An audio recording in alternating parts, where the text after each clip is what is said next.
Le royaume Peul du Fouladou naît en 1867, dans le contexte troublé de la Sénégambie méridionale, au moment où le puissant royaume mandingue du Kabou vit ses derniers instants. Profitant de la désagrégation de cette entité ancienne, les Peuls, jusqu'alors marginalisés, asservis ou intégrés comme vassaux, trouvent une occasion unique de se libérer de la domination mandingue et d'affirmer leur autorité. Cette opportunité est saisie avec brio par Alpha Molo Baldé, figure emblématique de la résistance Peul, qui devient le fondateur du royaume du Fouladou. Alpha Molo incarne à la fois le guerrier, le chef charismatique et le libérateur.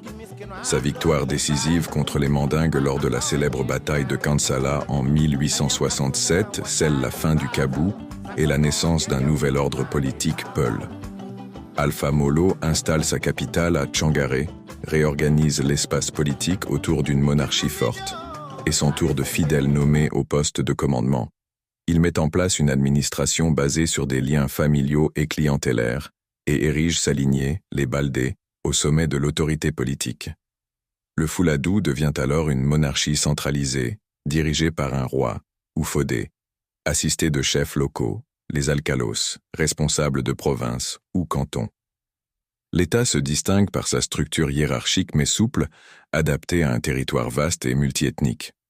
La société du Fouladou est composée de Peuls majoritaires, mais aussi de Mandingues, Balantes, Mandjak et Djolas.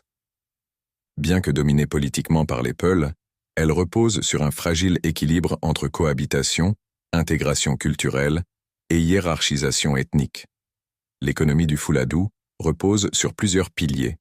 L'élevage pastoral, caractéristique des Peuls, une agriculture vivrière enrichie par les innovations apportées par les Mandingues, un commerce actif, notamment avec les régions voisines, et des razzias servant à capturer des esclaves, matubés, utilisés dans les travaux agricoles, domestiques et militaires. Dès les années 1880, le Fouladou attire l'attention des puissances coloniales européennes. Sa position géographique entre la Gambie britannique, la Guinée portugaise et le Sénégal français en fait un territoire hautement stratégique. Les souverains Peuls adoptent alors une politique habile. Ils signent des traités de protectorat avec les Français, les Portugais et les Britanniques, jouant sur les rivalités impérialistes pour préserver leur autonomie. Le traité de 1883 avec la France marque une étape décisive. S'il garantit temporairement la souveraineté des Peuls, il amorce aussi l'installation de l'administration coloniale qui impose progressivement sa domination. Les territoires du Fouladou sont morcelés.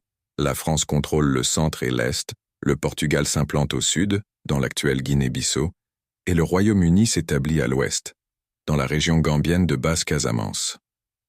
Au début du XXe siècle, le royaume entre en déclin.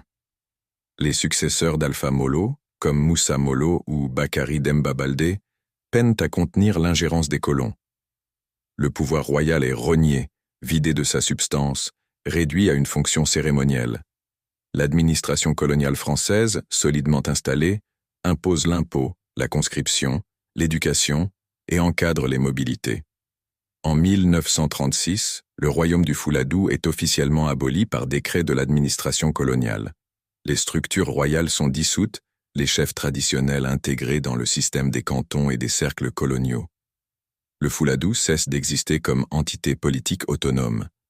Mais l'histoire du Fouladou ne s'arrête pas à sa disparition administrative. Son héritage demeure profond. Il vit dans la mémoire collective des Peuls de la région, dans la langue pulare, dans les récits oraux, les traditions, les lignages baldés et l'organisation sociale. Le Fouladou est devenu un symbole identitaire puissant pour les Peuls du Sénégal oriental, de la Gambie et de la Guinée-Bissau. Il représente à la fois la fierté d'un passé glorieux, la capacité à s'émanciper de l'oppression et l'intelligence politique d'un peuple pastoral devenu État. Loin d'être un simple épisode oublié, le Fouladou continue d'éclairer les dynamiques sociales, religieuses et politiques de la région.